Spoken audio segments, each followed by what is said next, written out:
Have you ever felt like the big boys in the industry are trying to squeeze you out of your market? I've heard this from numerous self-storage owners, and I want to give them the actions they can take to not only compete, but to beat the REITs. I thought to myself, why don't I just ask some of the most brilliantly successful giants in the world of self-storage and ask them what they're doing to compete in their local markets. And so, that's exactly what I did. I sent them the following message. Let's say you wake up one day and suddenly your self-storage business is surrounded by the REITs. I know you have lots of ideas, but now you need to focus on what I call your zone of genius. What is one strategy, one action that you're passionate about? It can be related to operations, marketing, sales, or revenue. Attendees of the summit are looking for not just what you do, but also how you do it. With all of our different speakers, collectively this summit will be presenting an amazing full circle of actions to help self-storage operators not only compete in the local market, but to dominate. So, are you ready to play? And with that message, the responses from these amazing storage minds have been flooding in and will be presented to you in the free Beat the REITs virtual summit. To claim your free ticket, go to beattheREIT.com. See you there. Hi everyone, this is Jim Ross with the Self Storage Summit. In this session, we got a good one for you. For all your self storage owners that have ever thought about having an unmanned facility, well, I want to hear from this how it's done directly from guy's done this time and time again. He's been there, done it, and he's doing it now. So I'm excited to introduce you to Brad Minsley. He's the expert when it comes to unmanned facilities, and he's here to talk today about exactly that. So hey Brad, thanks for joining me. Hey, Jim. Appreciate the invitation. Happy to be part of the first self-storage summit, and look forward to sharing any knowledge that we can help you and your viewers out with. Good. Well, obviously it's one of those the topics that comes up more and more, as kind of the years go on about doing unmanned facilities. And as soon as I put the summit together, I'm like, well, I'm definitely going to talk about that. And there's only one guy I would even want to have come on to discuss that. So thanks for taking the time and coming on. Yeah, happy to. Just, I guess, right off the top, just kind of give us a quick little introduction and who you are and kind of how you got into it. Yeah, so Brad Minsley, 10 Federal. We've been doing unmanned self-storage operations for going on 5 years now. We are now operating close to 45 facilities, all unmanned. Some of those are owned by 10 Federal. Some of those are now third-party clients, and we're doing it from our base of operations in Raleigh, North Carolina, but there's facilities as far away as Arizona now that we're running completely unmanned. We found a lot of lessons, good and bad, learned along the way, and happy to share those today. But at the end of the day, I can tell you that it is a successful model. I think there's going to be a lot more stores operating this way in the future, especially the smaller ones. Yep. And even if you don't go fully unmanned, there's still a lot of automation that every facility should employ. And then that's exactly it. I mean, it's, I know you managers out here are watching this right now. You're like, oh no, the robots are taking over, that kind of thing. No, it's honestly, it's kind of like one of those where you can mash together with some owners and managers that makes your job better. But again, like some of those sites when it makes sense to go totally unmanned. I have a couple I'm thinking of right now that I do some consulting and stuff with, that it makes total sense. And I get the questions sometimes of like, well, okay, where do I start and what do I do? And I'm not the guy for that. So yeah, I thought maybe it'd be good, like you just said, you kind of been there as far as like, oh, made a mistake here and lived and learned as you went along. So you can kind of help give us some pitfalls to watch out for.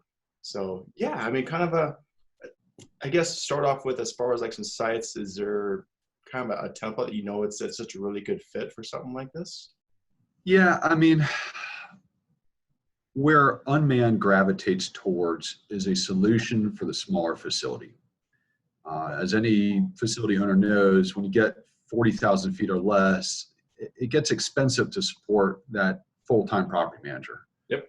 And that's a real struggle. And so unmanned lends itself best to those smaller facilities, because what I see a lot of owners do is either they burden themselves with that manager and they're having a tough time making the numbers work, or they go a different route and they're kind of unmanned already, but they're just not providing the best customer experience that they could, because now they have limited office hours, they have limited customer service, and there's a lot of systems that they could deploy that will improve that customer service. And that's really where the property starts to transition towards what I think, we're still struggling as an industry, I think, to put a proper vernacular wrapped around these facilities, not just that they're unmanned, it's not just that they're automated, but they are using modern technology to really provide a better customer experience without necessarily having to have a person located at the site.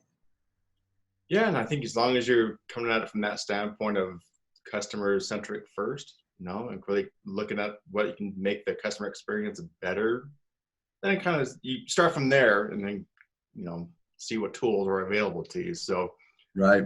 Again, I guess let's just kind of start off from, beginning as far as a foundation of what do you need? If you're gonna start going down this road to an unmanned facility, what are the essential things that you gotta have?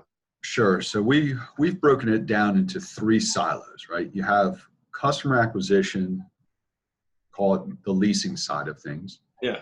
You have recurring operations, and then you have monitoring, right? Monitoring being the idea that nobody's there to tell if the vehicle gate's working or whatnot. So you have to have systems to actively notify you if something is not working properly. Sure. So I think the easiest part of that, or at least the part that the industry has addressed the best so far, is the customer acquisition side. So that starts with marketing and goes all the way through the execution of a lease. And so marketing, drive-by is a natural fit, but after that, what we're finding is most of our customers come through the internet. And so you have to be effective with your online presence and marketing channels. We like using Google AdWords, we like using Sparefoot, and we also are messing around with some of the Facebook lookalike campaigns and things of that sort. Really? And we track our return on investment in each of those verticals, frankly, in every marketing channel we've used. And we've used all of them: church bulletins, yellow pages, flyers, mailers, newspaper ads, Craigslist list. I mean, I don't think there's a marketing channel that we haven't tried. And using unique 1-800 numbers and unique email addresses are all not apparent to the customer that they're different, but allows us to know how they arrive to our facility. We can then extremely precisely track the return on those investments. And I can tell you that in most markets, Google AdWords is still the best option out there. Sparefoot is right up there with them, and then it drops off sharply after that. So those are the 2 ways that we get folks to our facilities electronically. Yep. And everybody, I recommend, should familiarize themselves with those 2 avenues and give it a try if you haven't already. Yeah, and we definitely have this on the summit. We're addressing some marketing ideas, but really, to me, I just remember back in the day, it was Yellow Pages, and I had a Yellow Page budget. So now, okay, I have the Yellow Page budget, no more. Now I have a Google AdWords budget. It's as simple as that. It's a pay-to-play model. You got it clean. So that's great. A pretty good chance these days, if you want to get in this industry and you want to go buy a facility that's probably not taking advantage of the technologies available out there, not performing to the best of its ability, you can probably just open up the Yellow Pages and find the deals still advertising in there. And that's probably as much of an acquisition strategy as you need.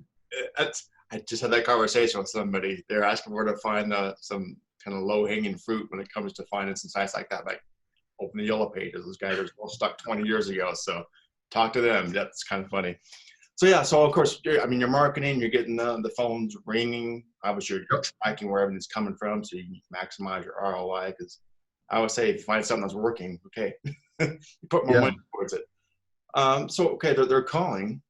Where's the call going? Right. So now you have to have an automated lease workflow. And so we have 3 ways people can lease a unit with us: the website, the kiosk, and the call center. And 24% of our users, our customers, use the website and lease with us without ever talking to us. Really? They reach the website. We use Store Edge, I guess now Storable, but through their website and their online lease workflow, a customer can go from landing on that web page all the way through signing a lease through Adobe EchoSign or whatever the component is storage uses, and establishing their gate code and making their payment. And they can arrive at the facility and go directly to their unit, and they have a binding lease in place. And we've never talked to them. And if you think about it, that's our best customer. I have spent basically $0 transitioning them from a prospect to a paying customer. 6% of our customers come through the kiosk. They arrive on site, they still haven't talked to anybody, and they go through the kiosk. So it's not as much of a critical piece as I think many people think from outside the industry, but it definitely is a good investment to make and is worth having. And then the other 70% hit the call center. And when we first started in this, I underweighted how important the call center would be, but that is really ground zero for where unmanned operations start. You have to have a call center, and you have to have a call center that's capable of leasing over the phone, not just really taking reservations and sending notes to a manager to follow up later, but somebody, a call center that can actually send a lease while the person's on the phone, have that customer open it up on their smartphone, on their computer, and sign it and make their payment. And by the time that phone call is done, they are now a legally bound customer with a payment that has been made. It's like when the customers call and they're talking to the rep from the call center, are they more there assisting them, the customer, like walking them through it on their computer, or they kind of do everything themselves and then sending, I'll send you a lease to, click and accept? It's a little bit of both. So we do get people who are on the website and a question comes up, hey, I want to give, my aunt access, am I able to do that? Or, can I rent 6 months ahead of time? Whatever the FAQ question might be, they just pick up the phone mid-lease process, and the call center agent answers that, and they complete it through the website. But more times than not, what happens is they're on Google, they're sitting there at home on their couch, on their iPad, they pull up a map, they find a facility close to them, it's one of ours, and they just dial right into it from their phone right there. And the agent says, yep, we got this unit available. Would you like to lease it today? And no different than a reservation agent at Delta Airlines or Southwest, you can buy your unit right then and there. We don't want that person, when we have that fish on the hook, we want to get them in the boat. And so we don't let them go. And that's why it is critical that your call center is able to lease over the phone, not just take a reservation where there's no binding commitment, but an honest to God signed and sealed lease. That's great. I'm just curious. We can name vendors all you want on this. This is my show, so it's all good. Do you have like a in-house call center, or are you doing a third party that's helping you out? Curious. We currently do have an in-house call center. Okay. We will be able to offer that to the industry here shortly if you're on Store Edge. That's not because we really want to get into the call center business, but when we started, the industry, this was 5 years ago, and a lot has already changed in 5 years. Oh, yeah. I think a lot of the other call centers are getting to that level of capability. So whether you go with an XPS or OpenTech, just kick the tires. Those are both great companies, and I'm sure if they haven't done it already, they will be leasing over the phone here shortly. So just do your due diligence. Talk to the groups. Make sure whichever one you pick feels like the right fit. But we got a lot of great options in our industry. Good. It's come a long way, like you said. I mean, we weren't having this conversation 5 years ago, so yeah, it's coming a long way. So now you got the website, you got the call the call center. They've got their lease. You got the unit they're rented. They go down to the facility. Now what? I mean, they go there with the other stuff. They got everything loaded in their U-Haul. Okay. So as you can imagine, with Unmanned, nobody's there to hold their hand and walk them through it. Yeah. So communication is paramount. And this is a delicate balance between not giving them so much stuff some encyclopedia to read that they're never going to open it and they're never going to look at it. It has to be boiled down, distilled down to like Twitter size instructions, right? So you give them a first few things like a text message, hey, thanks for renting, your unit is A1 and your gate code that you created is 1234. Yeah. You start with that and maybe a link to a welcome letter. So then they can click that and see the address. They can click on that and their phone takes them straight to it. So it's given them this breadcrumb trail that leads them from point A to their final destination, point Z, without overwhelming them along the way. And so, that's a text and email message they're getting? Yes, text, email. Of course, they can always, phone home and talk to the call center if they need to, and that's why we're there, and that's why it's important to have a call center for the support side. Yeah. But we work really hard. I mean, every call that comes in is a real cost. I mean, it costs us money to operate that call center. It's going to cost the facility money for that call. So the better job we do to help these people find their way to their unit and moved in, the less money that facility is going to spend on that customer. Yep. So we put an extensive sign package on the property, big signs that say, here's the vehicle gate, enter your code exactly how they should enter it with, star, code, pound, whatever it may be. Big maps, great building lettering and signage. So it's really easy to find your way. We make sure site lighting is good. So day or night, they can find any unit and feel comfortable in that environment. So, and we've gone pretty good at it. We have it's been through a lot of trial and error, but we do a good job now of customers being able to find their way into their unit, including, we created the Da Vinci lock system, and we secure all of our vacant units with Da Vinci locks. And in fact, we let that customer keep the Da Vinci lock. So part of that communication is also, here's a code to a lock that's already on your unit. It's been cleaned and secured and is ready for you to arrive. And the code to that lock is, again, whatever it is, 6666, and you get to keep that lock. And that's been an effective method, because that solves some of the other things, like how do people get locks at an unmanned facility? You could have a vending machine, but somebody's got to keep inventory on it. Vending machine's got to be working. They have to have a proper payment method. So it's solving for all these little issues along the way to get them all the way moved in. No, I understand. I'm looking at behind you. The Da Vinci lock, it's pretty slick. I like having that. I think I took one from one of your booths one time and I was playing around with it. Yeah, that's a pretty slick process. But that's one thing that does, honestly, sometimes concerns me as far as like, the vendor kind of a deal when it comes to, the kiosk and it's spitting out a lock. If it's already there, it's already on the unit, having that kind of a lock and sending the code, okay. You're kind of already bypassing that, having to use the vending machine already. So I like that portion of it. Curious, I mean, I'm always kind of the customer-centric point of view here. So now they go in and they take their lock off. Just curious, do you leave like any kind of anything inside for them, like a welcome package or anything like that? Or is it just you're waiting for them? Not so much. I mean, we try to keep most of our communication electronic, because again, the issue with welcome packages is somebody's got to put it there, right? So there you go. Okay.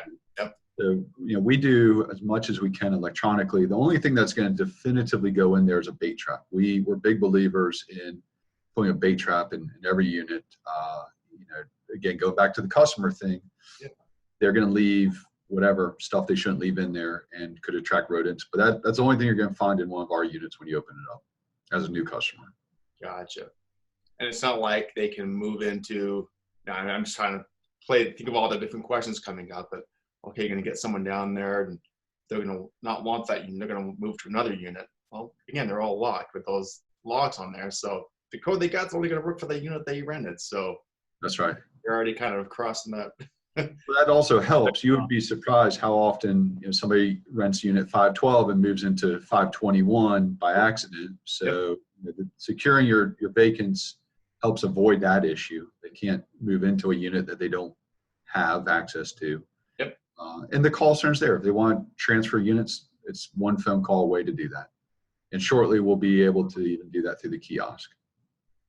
Oh, okay. And I'd imagine all your sites do have the kiosk as well, obviously. They want to. That's right. I mean, while our customer base is been conditioned to and understands and uses technology and leases through the website and stuff, when they come to a place of business, they still expect there to be an office, right? And the office, it's almost like it's like home base. It's like where you start, right? So they pull up, they park, they kind of want to gravitate towards somewhere to start their journey. And so we bring them in there, and we've got the kiosk in there, and we've got a lot of instructional signage, and we've got the insurance flyers. And other thing we have in there, we've solved the merchandise question. You got ahead of me. I have a question. Okay, go ahead. We've tried lockers and all, vending machines, but some of these things are hard to sell. They're big boxes or big rolls of bubble wrap. Yeah. So what we've done is we basically take a trophy case and we make a large static display. Okay, so inside this trophy case is going to have all the boxes you could possibly want, all the bubble wrap, tape, gloves, box cutters, man dollies, whatever. Mm-hmm. And outside of that trophy case, we then have a display board with pictures of every item that you saw in the case and the UPC code from Amazon. And so most all of us at this point have Amazon Prime, and you just pull out your Amazon app and you scan that barcode and you order as many boxes or bubble wrap as you want, and you get it delivered to your house. You don't have to drag this stuff back with you in your car. Most people, don't need it at site. I mean, if they're buying boxes, they're obviously going to take it back to their house to pack stuff anyways. Yeah. So you just made something actually a lot easier for people, because that stuff can arrive in 2 hours to 2 days. They decide how quickly they need it. We don't make any money off of it at this point. I think Amazon does have some kind of affiliate marketing program, but I just wanted to, my goal is to be as convenient, if not more convenient, than a manned facility. So how do I do that on every single service out there? And I think we've got a great working solution there. The customer feedback has been extremely positive on that standpoint. That's pretty slick. And that goes right back to how we started this conversation. Let's start with the customer in mind first. Whatever you can make their experience better and easier. And, I mean, there's no friction in this process, what it sounds like. It's pretty smooth. Okay. You're selling me here. This is pretty cool. And I hope after, we're talking here, but I would like to get some pictures, and we'll put on your page and just kind of demonstrating what we're talking about here. So if you can do that, that'd be, sometimes a picture says 1,000 words, so we get some of those stuff on there. Curious, I'm just trying to think of different objections and playing devil's advocate here. But okay, you got someone down there, and I know you get people that are just like, I don't know what size I need. Is it 5x5, 10x10, 10? Yep. I don't know. You can explain to me all day long what it is, but I need to see it. Now what? We have a model unit. So comes in one of two forms. Either, when we buy a deal, if it's already got an office, we figure out how to kind of reconfigure it and make something look like a model. Okay. And then we show all the different dimensions of all the different unit sizes marked out on the floor, if nothing else, whether it's paint, tape, otherwise, and then some kind of legend so they know they're looking at a 5x5 or 10x10. If we can't build out inside of the office building, we buy a Janus 10x20 modular unit and drop it somewhere outside. And we string it up with a light and signage and put all the different dimensions on the floor. And that has absolutely solved the model unit question. And if you're on a tight budget, we've had a couple of third-party clients who've literally just painted the dimensions in a parking spot. And that actually seems to work. That works, kind of, yeah. Interesting. Okay, I'm visualizing that, so we'll get a picture of that too. So that makes total sense. All right, see, I throw objections, you have answers. So okay, I think you've done this before. All right. So now that they're there, they've rented, they moved all their stuff in. I'm just kind of moving through the course of a lifetime of a customer here. People get late, and that's part of collections, and it's just part of the storage industry. Well, now that they're late and they're going through the lien process. Okay, now what? Yeah. So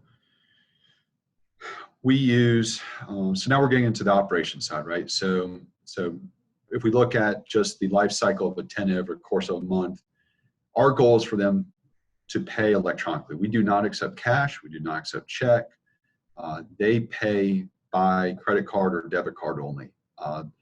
We push as many of them to the website to do that as possible. So if you try to call our call center and pay over the phone, we're going to charge you a payment processing fee, called $10, I think is what we are currently charging. It's free to pay through the website. So and we'll help you. They don't have to go to auto pay, but you'll accept payment through online. Okay. That's right. So they'll call and we'll say, okay, listen, I'll take your payment over the phone. However, let me help you out. It'll take 2 seconds to get your online account set up. Yeah. And then you can pay, you pick when you want to pay. You can log in each month and pay whenever you're ready, or you can set it on auto pay and have it pay on the 1st or the 5th, whatever you want to do. We work so hard to push people that way that we'll actually waive late fees and things of that sort if somebody will go ahead and enroll in auto pay. I used to be a little bit more of the mindset that why not let them go late and pay late fees and not encourage them to go on auto pay, but it costs us a good amount of money, setting up auctions, posting auctions. Even if we charge auction fees and stuff, I still have to have somebody go by, take the photo, do the lien search.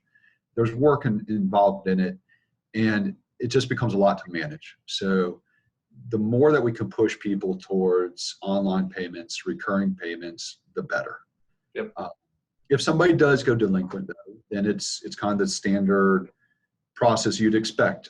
They start getting electronic correspondence from us throughout the month. And by the way, we require an email address. In fact, if you don't have an email address or are unwilling to give one to us, we will non-renew your lease. That's how important it is to us that we communicate with you by email.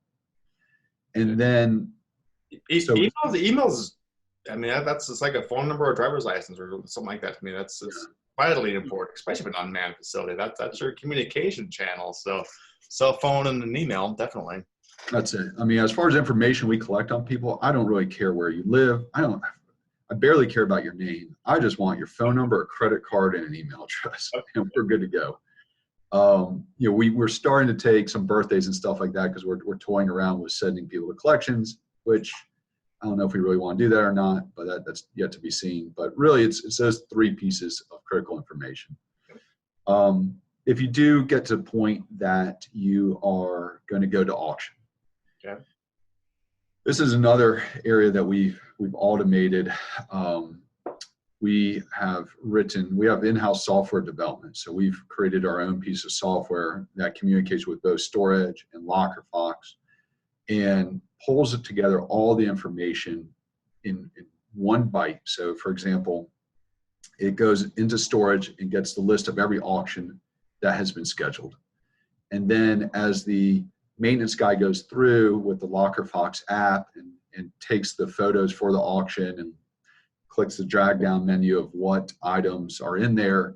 And you need those items in many states to be compliant with their lien laws and auction notices. And so our software merges that, and then we send out a mail merge document through our post. So what we used to be take a manager having to do individual correspondence to each customer, and that would take our managers sometimes days per facility. It's a pain. A 10-minute process. Really? Literally a 10-minute process. We'll probably work with LockerFox and storage to make that available to others. It's been a recent development on our end, but that sends a certified email through the RPost system, rpost.com. Yeah. And that complies in every state we've checked so far on certified correspondence. And because it records when the email server received it, when that customer opened it, the MAC address of the device they used to open it. So it's a pretty sophisticated system, and it's made our auction process extremely efficient. That's great. So, and it sounds like, yeah, as long as you have someone that can go there, do some maintenance, some cleaning up. I don't know what kind of schedule that would be, but as long as you're keeping up on that, on the maintenance side of things, probably that same person can help, process units when it comes time to auction and taking pictures and that kind of thing. Man, you can, like I said, it's pretty much unmanned facility except for that component. That is, I mean, just to be full disclosure, there is a part-time maintenance guy. Every one of these facilities goes by. Usually the orbits are twice a month. So if you think about what he's going to do out there, this individual will go out, in most of our states. So we do, first of the month rents due. So usually by about the 5th or 7th, folks are now delinquent. So maintenance tech goes out there and applies the Da Vinci locks to all of the delinquent units. It takes them maybe an hour to do 30 units. While he's there, he's going to clean up. He's going to cut the grass. He's going to mow and blow. If there's a couple units to turn, then great, he'll turn those units. And just a little bit more insight on turning units. When a customer moves out of a unit, we give them back $10 if they send us a picture of their unit cleaned out. And if it looks clean enough, we'll put that unit right back on the market. Now, I may not have the free Da Vinci lock on it just yet, but we put that unit right back on the market. Otherwise, it'll wait until the maintenance tech comes through twice a month. But and sometimes if it's a very popular unit size, I want that unit back out there as quickly as I can.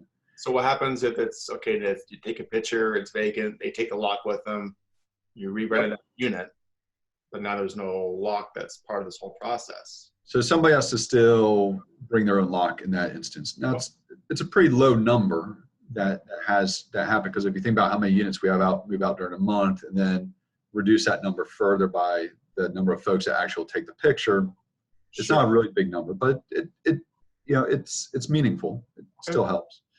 A maintenance guy comes through, does a turn. He puts we use black Da Vincis to secure vacants and red Da Vincis to overlock. So we secure the unit. There's a little welcome magnet that goes on, explain in case they missed a text message or email, how to get the Da Vinci off. And then the guy comes back in 2 weeks. Maintenance tech comes back in 2 weeks. He mows the grass again, cleans up again, hauls any junk off. And now he's doing the auction photos. So he opens up his Locker Fox app and he snaps a photo. The Locker Fox app pulls down all the auctions from StoreEdge. He takes the photos, which then populates straight to the auction, live auction on Locker Fox. And that takes the manager out of even having to be involved in posting the auction. The auction just gets created in StoreEdge, the photos get added, and then you can set up to even all to go live on a certain date. Wow.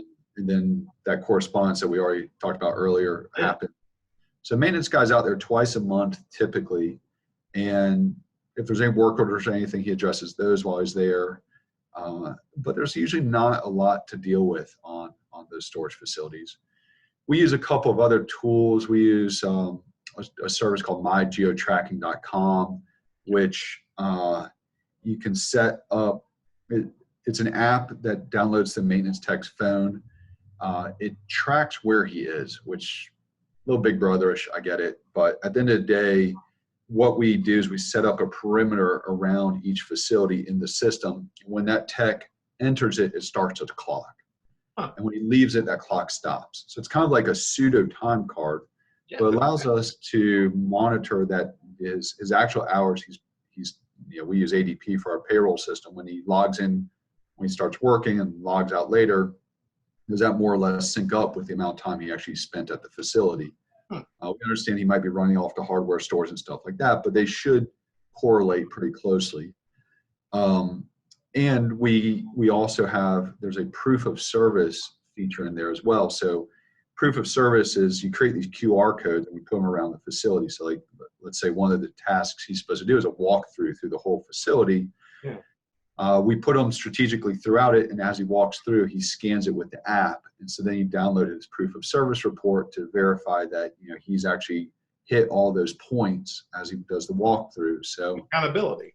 now we're getting into kind of the third vertical, which is everything that you think is supposed to be happening actually happening out there, and that's part of that. But that is the maintenance tech side of this. There is somebody that goes to each facility 20 to 30 hours a month, typically in 2 orbits. Man, okay. That answered a lot of my questions, because that was one of them. Was like, well, how you hold them accountable, that's work's getting done. Because so doing the QR code, that answers that. See, you answered all the questions. No, this helps tremendously. It's just kind of just seeing. I want to take everyone through the life cycle of a customer, kind of from beginning to end, and just how it all ties together, and that makes things pretty much crystal clear in my mind. So is there any other tools that you can think of you wanted to address before we kind of wrap things up? So, I mean, there's other things. So one thing to understand still is that very few things in our industry have been purpose built for unmanned. A lot of what we've still done of taking things off the shelf and try to make them work. So like take our kiosk, for example. A lot of the kiosk options out there, and just to be specific, you have the hardware, the physical kiosk, and then you have the software, what the customer is interacting with. Yeah. Hardware, we use Advanced Kiosk. They make a great commercial grade kiosk. If you want a turnkey solution, I mean, the folks at OpenTech, I think have a great turnkey solution. But if you want to have a little bit more ability to put whatever software you want on it, you can put anything on an advanced kiosk. Mm-hmm. But the software, for the most part, has been just a web page. So these, storage companies, management companies have just made web pages that look like a kiosk interface, but it doesn't work very well. For one, when you click on a button, it goes back to a server and it's slow, right? I mean, if you're dealing with a kiosk, you expect it to be like lightning quick. Yep.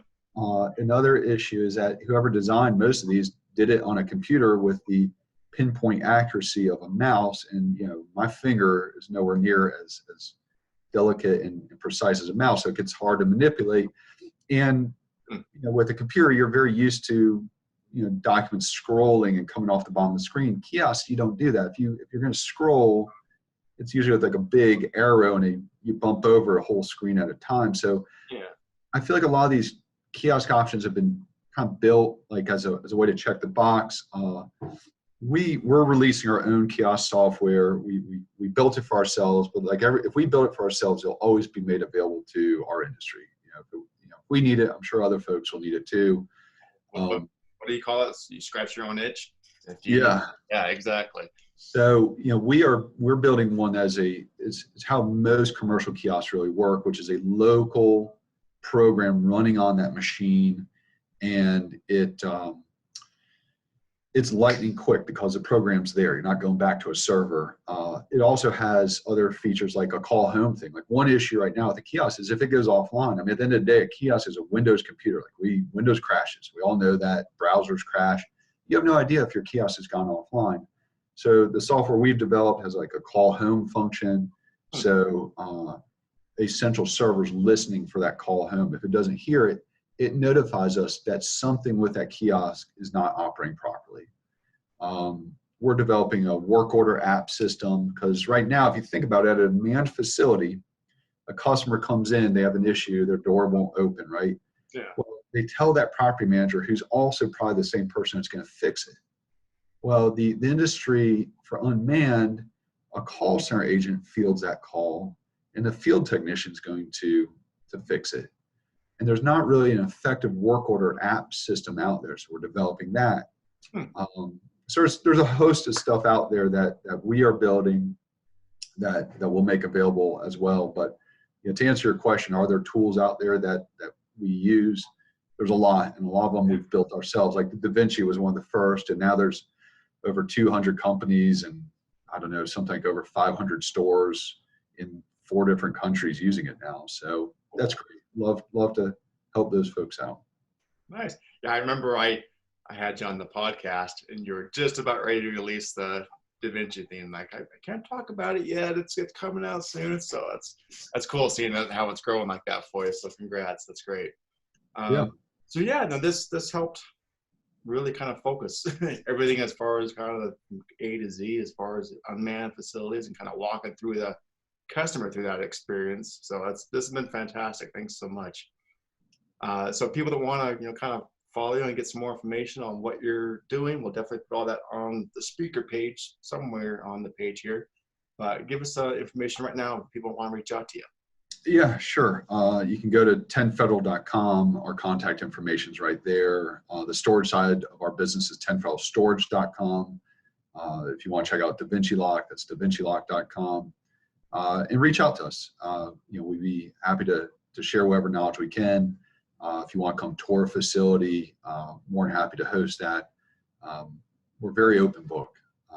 Happy to pay it forward. We got a lot of help along our way, and very, very much enjoy helping those trying to come behind us. So thank you for listening, and thank you, Jim, for creating this venue.